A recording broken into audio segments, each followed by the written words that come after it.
Amen. Salamat sa Lord. Madali na naman tayong dinala dito sa ating gawain para makinig, mag-aral, at magpalakasan para sa Lord. Una para sa Lord. Ang topic natin ngayon sa umagang ito ay Wandering Stars. Ano nga ba yung sabihin ng Wandering Stars? Sabihin yung hindi wala pa panatagan, hindi mapanatag sa isang lugar, parang gusto lagi palipat-lipat pa. Na parang Parang hindi ka mapakali, parang lagi kang hindi yung wonder na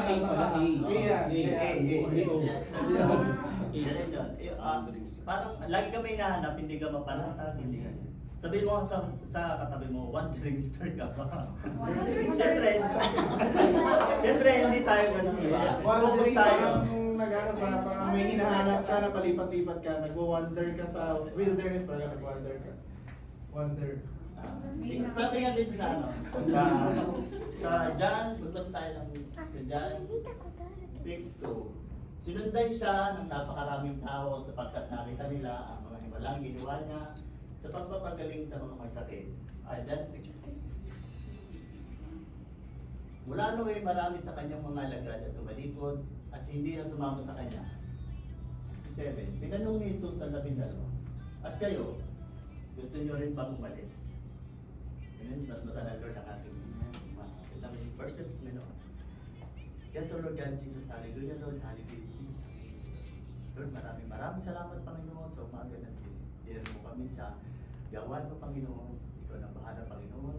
Ipakalinisin mo ang pagkasulok ng gawain ito, Panginoon, na kwartong ito. Huwag mo silang dito ng kaaway, Panginoon. Panginoon, tinatas ko po sa inyong gawain ito, Panginoon. Tinatas ko po, Panginoon, na ikaw ang panguna sa amin, Panginoon. Papalinis kami sa iyo ng aming mga puso, Panginoon. At kami, Panginoon, ng mga bisita, Panginoon. Pwede po mahal sa kanila. Itago mo ako sa iyo, hindi ko lang, Panginoon. Ibaba mo ako, Panginoon. Wala akong alam, Panginoon. Tanging mga salita mo lang, Panginoon, ng mga ibabaw. Tanging mga salita mo lang, Panginoon. Ikaw ang magsasalita, Panginoon. Wala akong alam, Panginoon. Bubo ko, Panginoon. Tanging ikaw lang po, Panginoon, ang aming tinataas, Panginoon. Pwede na po bahala, Panginoon. Patuloy kami nagpapalinis, Panginoon. Panginoon, kayo na pong bahala sa mga oras ito, Panginoon. Tinataas po namin ito, Panginoon, sa nag-iisa at dakilang mo, Panginoon. Jesus' name we pray. Amen. Sabi nga dito, balik mo sa 6, John 6. Baka pumunta tayo mga kapatid. Sabi nga dito, sabi dito sa maraming sumunod sa Panginoon. Nagpakita siya ng maraming wala, pagaling siya ng may sakit, nagpakain siya ng maraming tao. Pero at that time, napipersecute siya. Napipersecute siya ng mga pari at mga pariseo. Pero yung Timothy, dahil sa takot, nag-aalisan sila. Pati ang mga alagad niya, iniwan siya. Kaya nga sinabi doon sa verse 66, sabi niya, sinabi ng Panginoon doon, sinanong ng Lord, ang 12, at kayo, gusto niyo rin bang umalis? Tayo, pag tinanong kaya tayo ng Lord, ikaw, aalis ka ba? Yun yung tinatanong sa atin ng Lord.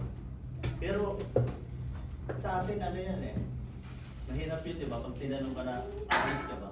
Pero kung alam mo sa sarili mo na, hindi, nasa Lord ako Dito ako lumalakas, dito ako natututo, dito ako gumaganda ang buhay, dito ako nasishare ko yung salita ng Lord. Siyempre, bakit ka alis, di ba? Kasi pag nasa Lord ka, hindi ka mapapahamak. Kasi ayaw ng Lord ng anak ka niya, pero pag sumusunod ka, mapapahamak ka. Oo, tinitest tayo ng Lord. Hindi, pinapadaan na tayo sa pagsubok. Pinapahintulot ng Lord sa demonyo na subukin ka. Pero alam ng Lord, kilala ka ng Lord, kung susubo ka, hindi, di ba? Sa mga pagkakataon na may pinagdaraanan tayo, minsan nararamdaman natin na kumikilos ang Lord sa atin. Hindi natin tinitingnan yung mga pinagdadaanan natin na na struggle na pinapahirapan ka ng Lord. Hindi yun. Bagkus isipin natin, pag mga ganung sitwasyon na may pinagdaraanan tayo, isipin natin na united sa atin ang Lord. Kasi dito maraming follower ng Lord Maraming umuwelay sa Kanya. Minsan, sa buhay natin, sabi nga, marami tayong ganyan. Yung minsan, pag na-rebuke tayo, minsan napapagalitan tayo ng nani pastora, pinapaalalahanan tayo. Minsan nagagalit tayo. Minsan dinidibdib natin, iniisip natin, parang laging ako ba? Ano bang maling ginawa ko, di ba? Pero yung pag-rebuke nga niya, yun sa atin ang ginagawa ng nani pastora, na binibigay ng Lord. Ano yun eh, para patatagin tayo lalo. Kasi alam ng Lord kung ano yung kayang faith na pag-rebuke na ginagawa sa atin ng mga pastora. Doon tayo lalakas, doon tayo matututo. Hindi naman tayo para i-rebuke lang ng kasi gusto ka lang pagalitan. Hindi ganun. Minsan pinagbabawalan tayo minsan ng kapamilya natin. Di ba? Sasabihin, diyan nagcha-church. Siya pinagbabawalan tayo ng asawa natin, ng matid. Pero dapat meron tayong tayuan natin. Kasi itong pananampalataya natin, itong faith natin, dito tayo binago, di ba? Ipakita natin na sa kanila na ito ako dati, tapos biglang nabago ka na, Lord. Hindi naman yun ang tunay na himala. Kasi kung sa sarili mo lang, na hindi mo tinatanggap sa Lord, kahit paulit-ulit mo sabihin na magbabago ka, pero pag walang tulong ng Lord, pag wala yung Holy Spirit ng Lord, hindi mo magagawa yan. Babalik at babalik ka sa kung saan ka dati. Pero kung hahayaan mo na kumilos ang Holy Spirit ng Lord sa buhay mo, unti-unti ka niyang babaguhin, mga kapatid. Amen, mga kapatid? Ako, isa ako sa mapalad ako na hindi ko na-experience na pagbawalan ako ng asawa ko, ng kapamilya ko. Kasi nakikita nila, di ba? Nakikita nila kung paano ko nabago, kung paano ko dati.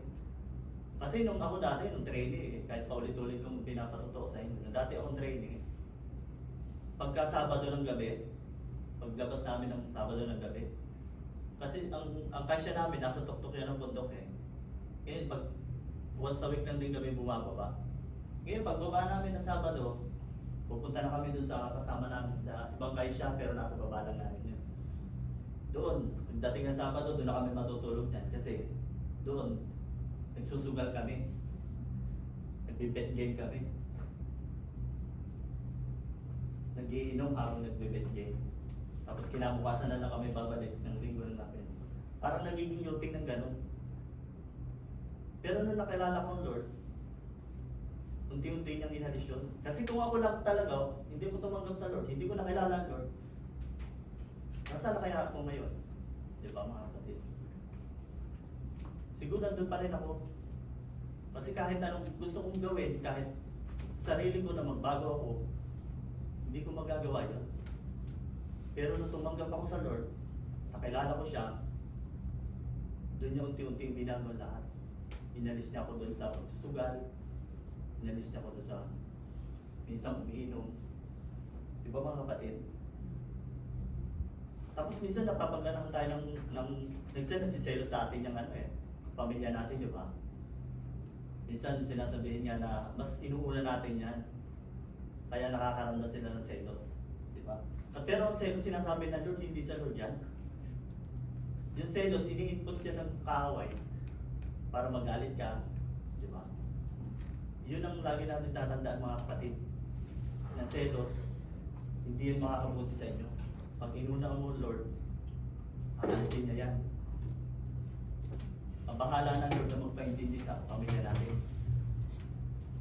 Kasi ang selos hindi yan sa Lord. Di ba, mga kapatid? Sabi pa dito, kung titingnan natin, napakadali ang umalis sa Lord. Diba? Lalo na kung sa tao tayo titingin. Diba? Nagsisimba tayo dito pag may nakita tayong mga kapatira na parang ano naman yun na ano tayo, na tawag dito. Mapapansin natin sila na na kung tao sa tao tayo titingin. Makikita natin yung mali niya, yung mga hindi maganda niyang ginagawa. Pero sinasabi sa atin ng Lord, kanino ba tayo naglilingkod? Diba? Doon ba sa tao na yun? Sa mga kapatira natin, kay Nanay Pastora ba? Hindi. Sa Lord tayo naglilingkod. Yun ang dapat nating unahin. Pero salamat pa rin sa Lord, di ba? Kasi kahit pa paano, sa kabila ng gano'n na ginagawa natin, nandun pa rin yung habag ng Lord. Di ba? Kinakabahan pa rin niya tayo. Kasi, yun yung silagi nating naririnig kay Nanay Pastora, di ba? Yung simpleng hininga nga natin eh. Try mo ngayon, pigilan mo hininga mo. Di ba? Ang hirap.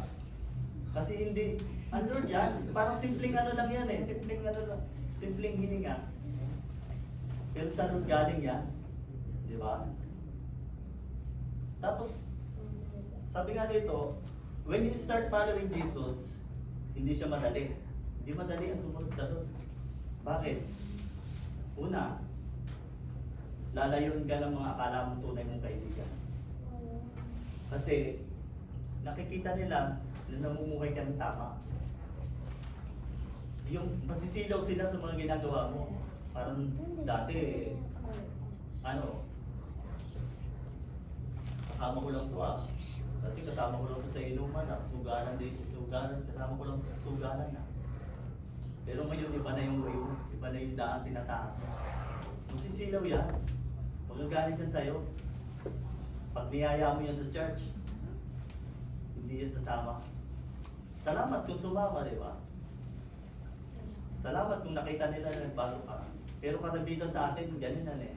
Pag nakikita ka nila nagbabago, pilit ka nilang hihilahin. Kasi hindi naman aano yun ang demonyo mag-ano dyan eh. Sabi na ito, hindi ka nila titest ang Lord kasi alam na Lord na sumusunod ka sa Kanya. Pero yung demonyo, yun yung magsusulsol dun sa iyong kaibigan mo para hilahin ka pabalik. Yun yung mga kapatid. Kasi pag hindi na ang mga kaibigan natin, pagka nakikita na nagbabago tayo, ang tendency niya ilalayo ka talaga. Diba? Kahit ako, marami akong kaibigan na akala ko, pero nakita nila na sumusunod ako. Nakita ko. Pero salamat sa Lord, hindi pala ako nawala ng kaibigan. Nawalan ako ng kaaway. Kasi siguro akala mo kaibigan mo siya, mga panahon na kailangan mo siya, na kailangan ka nila, napapakinabangan ka, akala mo kaibigan mo pala. Pero nung sumunod ka sa Lord, nakilala mo sila ng tuluyan ang ginawa ng Lord. Tinanggal niya. Yun ang mga kapatid. Sabi pa nga dito, di ba, yung kami dalawang tinanong, even Jesus na malalapit sa Kanya, nasubukan na. Sinabi ng Lord, after all the foods that you have eaten, after all the miracles that you have seen, after all the love that I have shown to you, iiwan nyo rin ako, sabi niya. Kasi pag gano'n ang ginawa natin, hindi fake yan. Hindi yan yung malalim na fit sa Lord, para lang Kasi,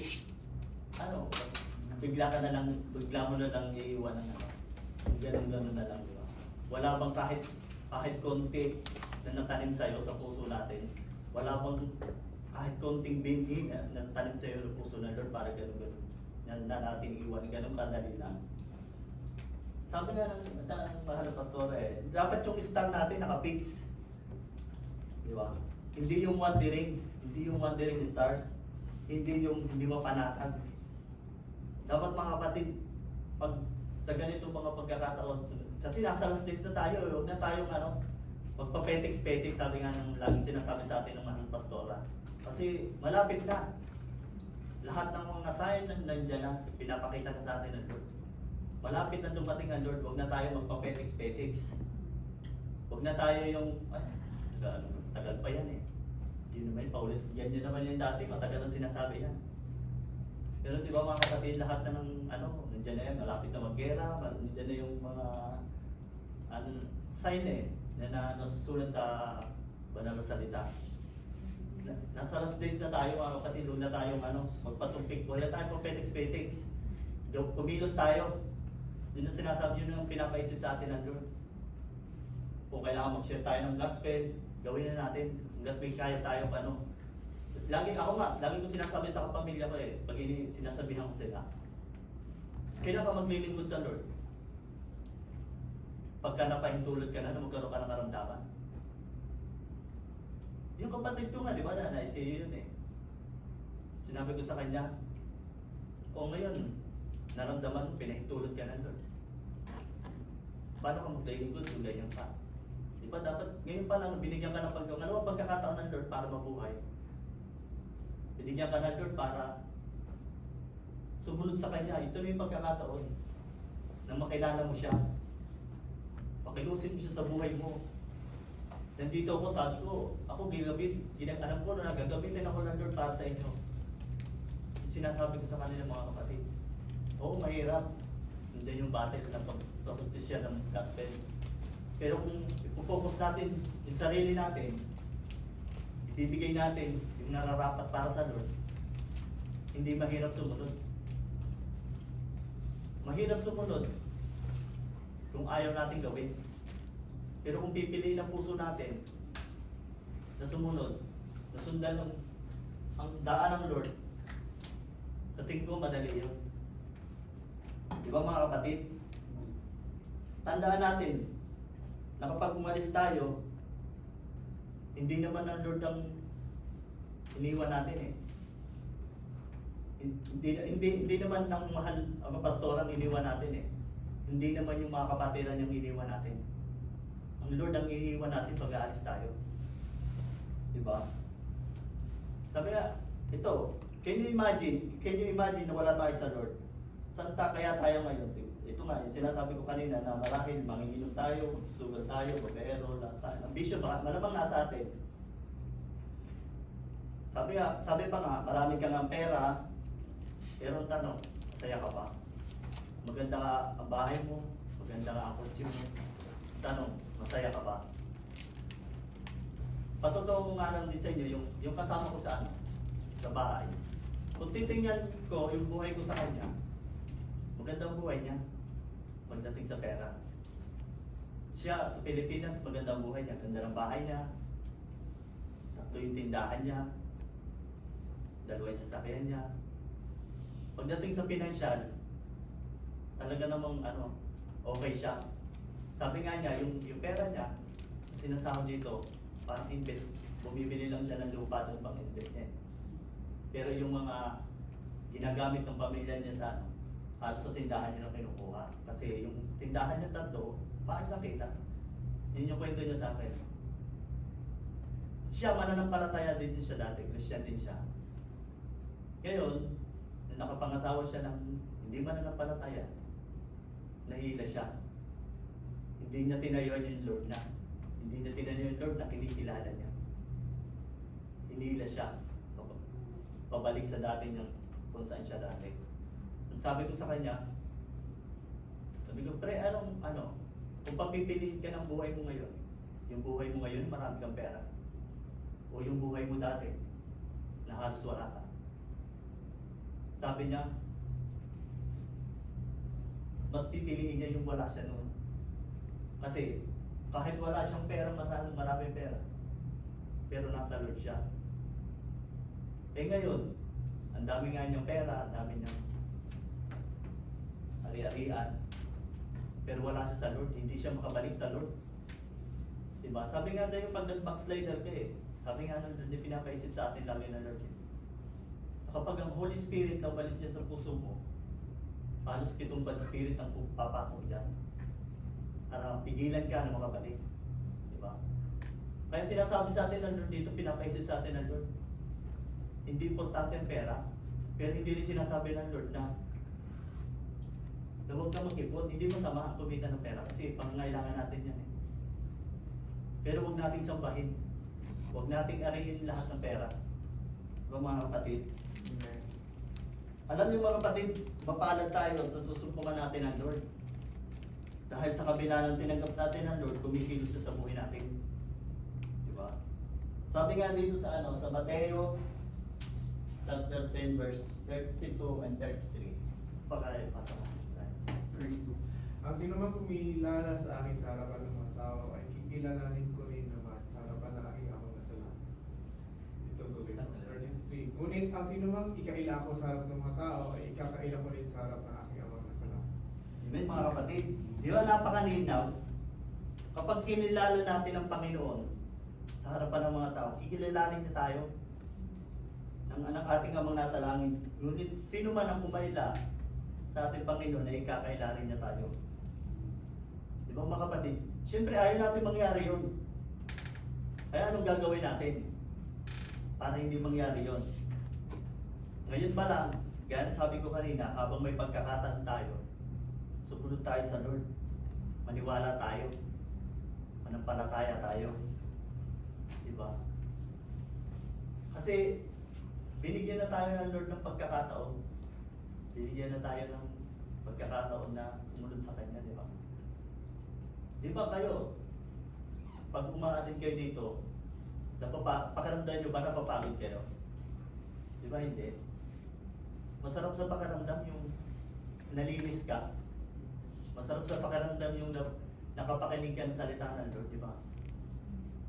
Kagaya ng mapatotoo ko lang din, yung nakaraang linggo, di ba may mga in-invite ako 3. Sabi nung isa sa akin, sabi niya, iba pala talaga pakiramdam pagka nakapag-church siya. Kasi first time niya mag-church eh. Simula nung dumating sila dito. Sabi niya, iba pala pakiramdam. Alam mo, sabi ko sa kanya, salamat sa Lord. Sabi ko, ngayon, alam niyo na kung bakit ako paulit-ulit na sumisimba. Alam niyo kung bakit ako paulit-ulit na ini-invite ko kayo. Kasi gusto kong maramdaman niyo kung ano yung nararamdaman ko. Kasi sa kabila ng ang layo-layo niya, binibiyahe natin. O salamat sa Lord kasi may mga kapatid tayo na nag-ahatid at nagsusundo sa atin. Mapalad tayo sa Lord. Salamat sa Lord sa habang nila kasi nasusundo tayo. Pero kung hindi, magbibiyahe tayo. Kung iisipin mo, nakakapagod. Diba? Bisan, pinapaisip nga sa akin ng demonyo eh. Hindi, napapagod ka.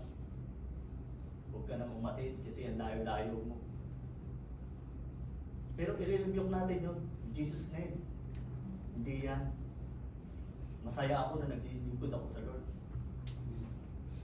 Masaya ako na nakakasunod ako sa Lord. Masaya ako na nakakatid ako ng gawain. Yun yung isipin natin mga kapatid. Kasi hindi lang tayo nagpapaanoan dito eh. Hindi lang tayo basta nag-church lang eh. Nag-aaral din tayo. Tinatanim ng Lord sa puso natin yung magagandang binhi ng kanyang mga salita para magamit natin paglabas natin ng kanyang gawain. Kasi kung wala tayo, hindi tayo nakakapakinig ng salita ng Lord. Sa tingin mo, pagdating mo sa labas, anong baon natin? Pag nandiyan na yung tukso, pag nandiyan na yung mapapahintulot ka sa mga pagsubok.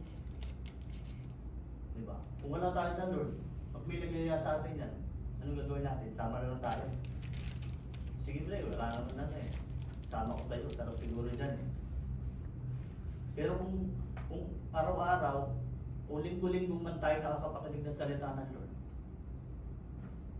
may panlaban tayo. Di ba mga kapatid? Sabi pa dito sa Mateo 10:37 to 39. Sa 37.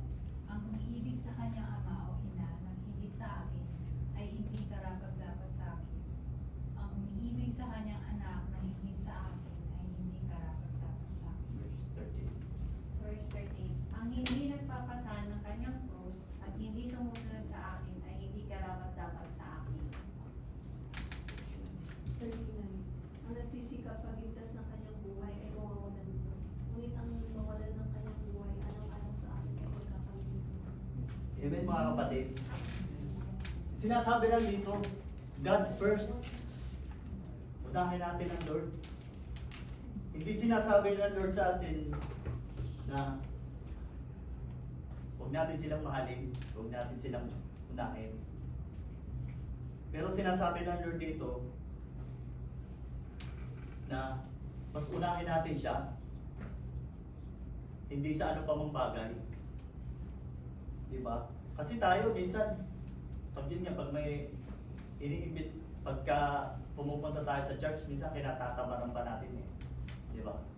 Yung pagpunta pa lang sa atin na mag-desisyon ka na kung magsisimba ka ngayong linggo, doon pa lang battle na yan eh, di ba? Doon pa lang pinapaisip sa iyo ng kaaway mo. Kung uunahin mo ang Lord. Di ba? Minsan marami tayong dahilan eh. Ay, hindi muna ako church ngayon. Kasi may video call kami ng asawa ko. Di ba? Minsan, kahit tayo, minsan dumarating sa punto na gano'n na minsan nanghihina tayo kasi hindi natin inuunan ng Lord. Dito sinasabi ng Lord, unahin natin siya. Di ba? Kailangan maging obedience tayo sa Lord. Ano ba yung sabi sa First Corinto 4:2? Ang katiwala ay kailangan maging tapat sa kanyang Panginoon. Amen, mga kapatid. Sinasabi dito, di ba tayo sa trabaho, pagka pinagkakatiwalaan tayo ng boss natin, parang mas ganado tayo, di ba? Mas tapat tayo maglingkod sa kanya. Di ba? Kasi ramdam natin na pinapahalagahan na tayo, di ba? Ay mas lalo pa, Lord, kung uunahin natin ang Lord. Di ba? Ano yung hindi kayang ibigay sa iyo ng Lord? Kung siyang uunahin mo. Di ba? Pag hindi pa natin inuna ng Panginoon, hindi kanya pakikinggan. Di ba? Pag inuna natin ang Lord, lahat ng mga pangangailangan ko ibibigay niya. Di ba? Huwag nating unahin yung boss natin na pinagkakatiwalaan ka niya. Pero pag may sinabi siya na papasukin ka ng linggo, tayo kaya pag sinabihan tayo ng boss natin, satyo natin na pasok ka ng linggo kasi kailangan. Ano ko yung sasagot natin? Bakit pa yun? Diba? Yay, okay. Tayo ganun, mapapaisip tayo pero hindi. Dapat sa Lord tayo tapat.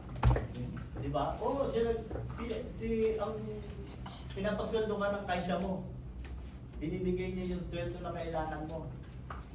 Pero saan pa galing yung sweldo na pinapasweldo niya sa'yo? Eh kung bankruptcy ng Lord yung kaisya mo. Diba? Dapat sa Lord lang tayo naglilingkod, mga kapatid.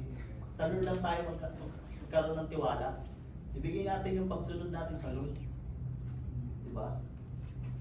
Sabi nga ng Lord, pag hindi mo siya tinayuan, hindi ka rin natatayo. Kaya nga natin yung faith natin, i-stand natin yung faith natin. Tayo natin ang faith natin. I-testify natin sa iba kung ano yung ginawa sa atin ng Lord. Diba? Kasi pag tinestify natin yung nabago sa atin ng Lord, paano kung yung pinagdadaanan mo? Pinagdaanan rin niya. Diba? Paano kung yung pinagdaanan mo, na napagtagumpayan mo, hindi niya mapagtagumpayan kasi hindi niya alam kung paano gagawin. Kasi walang Lord na kumikilos sa buhay niya.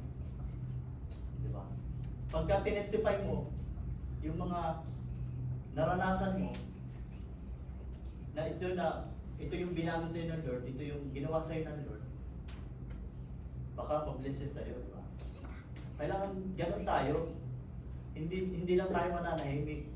Diba? Sabi ko nga, lagi sa patotoo ko lagi salamat sa Lord kasi pag inuuna natin ang Lord, pag yung binago sa buhay natin ng Lord, na kumikilos sa Lord sa buhay natin, pag ibang nakapakinig, marahil mabibless sila sa iyo. Salamat sa Lord kung gano'n ang mararamdaman nila, mga kapatid. Ano pa? Ang nakapagpapalayo sa atin sa Lord, yung disobedient, yung hindi natin napagsunod sa Lord, kasi nga, doon tayo nalalayo. Kaya nabibilit lang tayo umalis sa Lord. Una, hindi nga natin kayang tayuan yung faith natin, yung pananampalataya natin. Ayaw nilang sumunod sa Lord. Sabi nga, disobedience is a rebellion. Yun yung sinasabi lagi sa atin ng nanay. Disobedience is a rebellion. And rebellion is a sin. Yung pagkaklas natin, yung pag-ano natin. Iba ka na. Kasi kasalanan yun, di ba? Sabi nga sa awit 119 verse 36 and 37. Makikipasa sa. Itulog mo mga rin kung sundin ang utos. Higit pa sa mga pag-ahangad na lumaban na utos. 37. Itayo mo ang pansin sa bagay na walang saysay at Ayon sa pangako may pagpalain sa mundo. Amen. Sabi, ibig sabihin lang yan, iadya ng Lord ang hangarin natin na sundin ang kanyang mga utos. Higit pa sa yumayaman tayo ng lubos. Sabi nga, mas naisin natin na maging obedience tayo. At itilayo tayo sa mga bagay na walang saysay. Kung tayo mag-impok ng kayamanan sa lupa, bagkus higit pa sa langit, mag-impok tayo kasi sa langit, walang banga na sisira. Dapat dito tayo sa lupa nag-iimpok. Dapat sa langit tayo nag-iimpok ng hindi dito sa lupa, na kayamanan sa lupa. Sa langit tayo mag-impok ng kayamanan. Di ba? Sabi ng obedience is better than sacrifice. Di ba? Lagi yung naririnig sa atin namin. Obedience is better than sacrifice. Amen po. Ano ba sabi sa sa Lucas chapter 14, 18, 20? 20. Ngunit nagdahilan silang lahat. Ang sabi ng una, nakabili ako ng bukid at kailangan ko itong puntahan. Kayo na sana ang bahalang magpaumanhin sa akin. Verse 20. Ako na mabasa rin. Sinabi naman ng isa, nakabili ako ng 5 magkapares na baka at kailangan masubukan ko sa bukid ng mga iyon. Kayo na sana ang bahalang magpaumanhin sa akin. Verse 20. Sinasabi naman ng isa, ako'y bagong kasal, kaya hindi ako makakadalo. Diba? Ganun tayo. Puro tayo, parang sinasabi ng verse natin, ng verse na to, sinasabi ng Lord sa atin, puro tayo dahilan. Kung atin ka ba, di ba? Marami tayong dahilan eh. Marami tayong alibay pagkadating sa gawain eh. Kung bakit hindi tayo nakakasunod. Sabi nga, pag gusto may paraan, pag ayaw, marami tayong dahilan. Diba? Yung sinabi ko nga rin kanina na, ay, church ba ako? Unahin ko muna to. Ay, mamimingwit ako ngayon. Diba? Sayang yung, hindi pa man din ako nakabot kay Mono. Doon na lang, mamimingwit na lang ako. Minsan yun yung mga rason natin eh. Di ko mo, diba sabi? Hindi nakabili ng ng baka, na kailangan masubukan ko. Unahin mo muna yung papastol mo muna yun para mas importante ba yung isa sa Lord? Itong isa sinabi naman na bagong kasal kaya hindi siya makakadalo. Anong connect doon, di ba? Nagpakasal ka lang, hindi ka na tinamad ka na, hindi ka na sumunod sa Lord.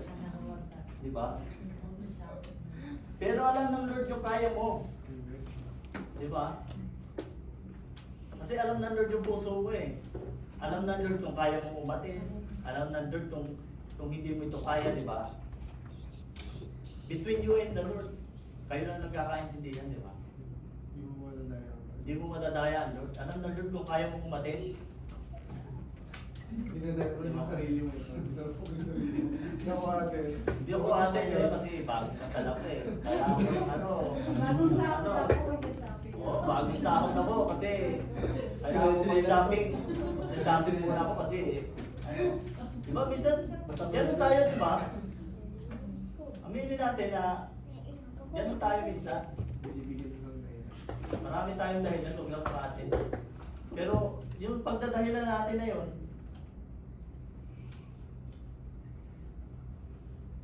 nakakabuti ba yan sa atin? Diba? Hindi yun nakakabuti sa atin. Kasi pag puro tayo dahilan, walang mangyayari sa buhay natin. Pag hindi mo hinayaan kumilos sa Lord sa buhay natin, walang mangyayari sa'yo. Babalik at babalik ka sa kung saan ka dati. Para tayo yung baboy na na pinaliguan ka na, inalis ka na sa puti. Tapos pagka gusto mong babalik ka na naman doon, di ba? Huwag na tayong bumalik sa gano'n. Talikuran na natin yung mga dati nating ginagawa. Pag sinabing may simba, dapat excited tayo. Lapit na naman ang linggo. Kikita-kita na naman tayo mga kapatiran. Lalakas na naman ako. Di ba? Yun ang isipin natin lagi. Hindi yung pagdating mo. Punta na naman ako sa church. Kamot-kamot ka pa ng ulo, di ba? Ano kayo mo natin? Parang pinahanto ka pag pupunta ka dito, di ba? Dapat Pagpunta pa lang tayo dito, gigigig na tayo. Mas parang lagi ng signal. Oo, di ba? Dapat excited tayo. Pero pagka papasok tayo sa trabaho, ang aga-aga natin, di ba? Shower tayo, pag sinabi nga ng ano. Minsan nga, wala pa tayong OT eh. Sasabihin natin sa amo natin eh. Sancho, hindi ako ah. Alas 3 pa lang. Minsan yung sadya na nga sabi, magyasumi ka na. Di ba? Kasi puro tayo pasok eh. Mas excited tayo pumasok eh. Di ba? Kasi may kita doon eh. Alas 3 pa lang. Nakaligo. Diba? Yun ang tinipag, doon tayo tumingin sa kikitain. Mawawala tayo ng focus sa Lord. Para tayong wandering stars na gusto natin palipat-lipat. Na naghahanap tayo lagi ng ano. Wala tayong makontentuhan. Di ba? Dapat hindi tayo ganun. Hindi tayo wandering star. Di ba? Ano pa ang sabi ng Lord kung bakit tayo nagiging disobedience? Pag-ibig sa pera, tandaan natin mga kapatid, don't love money because it is not truth of all evil. Sabi nga ni Solomon, sabi nga ni Solomon, Lord, huwag mo akong payamanin, baka makalimutan kita. Pero huwag mo rin akong pahirapan, kasi baka sumpahin kita. Ibig sabihin ng total, Biblical yun. biblical yun, yung sinabi ni Solomon, di ba? Ano verse yun? Nakalimutan ko verse na. Ano basta Pero sinabi ni Solomon yun sa ano. Naglabawatin niya ni nanay. Lagi ko naririnig din yung kay nanay. Di ba? New Testament. Kailangan yung sakto lang sa pangangailangan natin. Kasi pagka hinangad natin, nilag natin ng pera, na puro tayo pera, makakalimutan natin ang Lord. Di ba? Paano kung ikaw yung mahal ng pera? Huwag tayo mo. Bisa yan, sabi, sa sobrang pagmamahal natin ng pera, lagi isipin natin eh, ano eh, sabi niya kung limang pera may tao. Pero tao ng pera, di ba? Parang nagagangad mo yung pera eh, di ba? Yun lang, patotoo ko, pag marami ka bang pera, pag wala ka naman sa Lord, masaya ka ba? Ako dati, puro ako ng ano eh.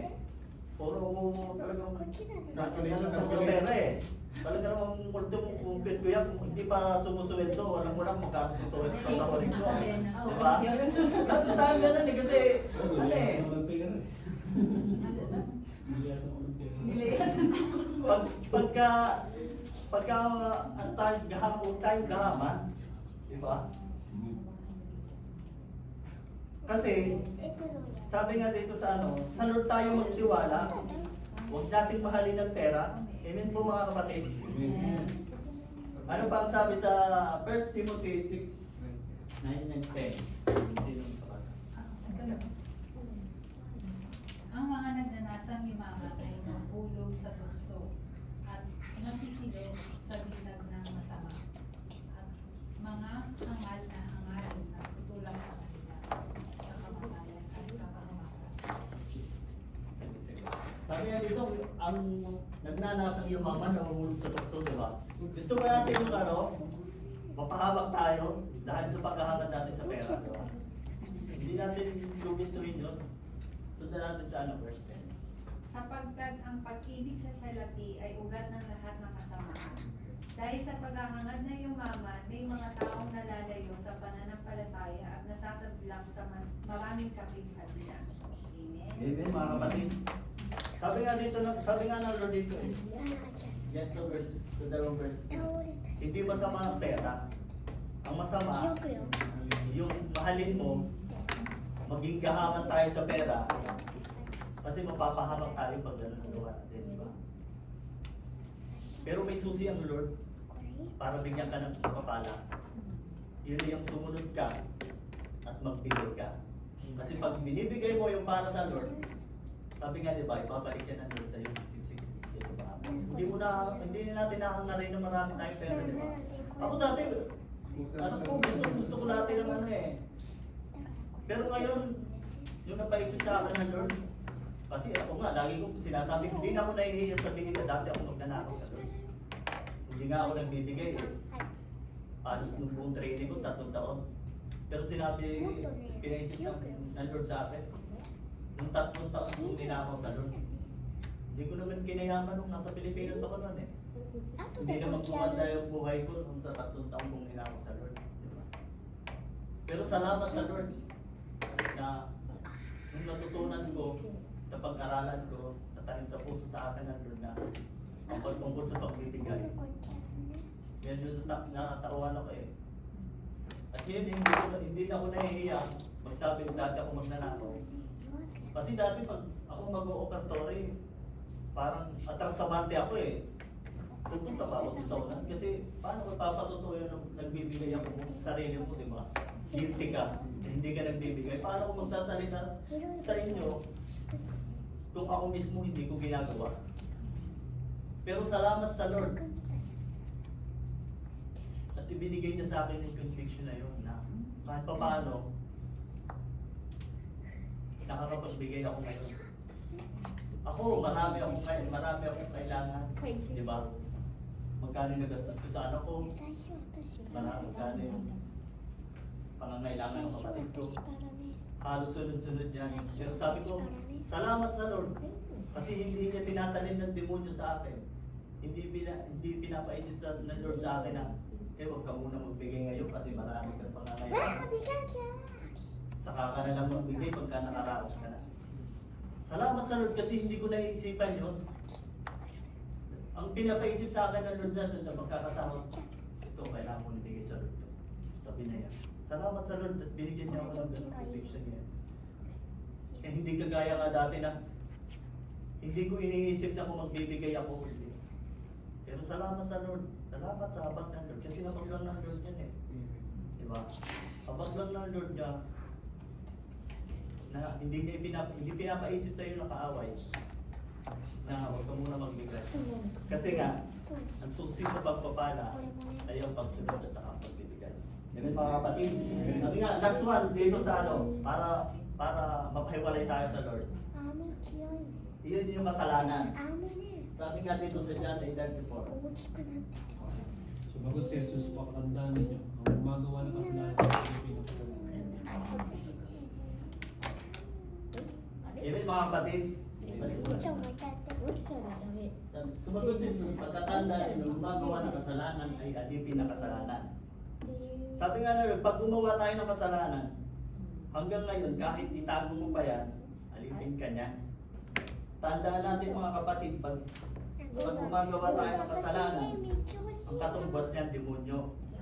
Huwag nating hayaang mapasok tayo at mapaalipin tayo ng demonyo dahil ang paggawa ng kasalanan ay ang paglayo natin sa Lord.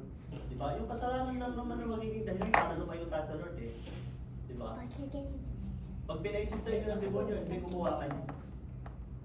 Pag lagi mong sinunod Diyos, pag walang Holy Spirit na kumelo sa'yo, unti-unti ganyan lalayo. Unti-unti mo lalayo ng Lord.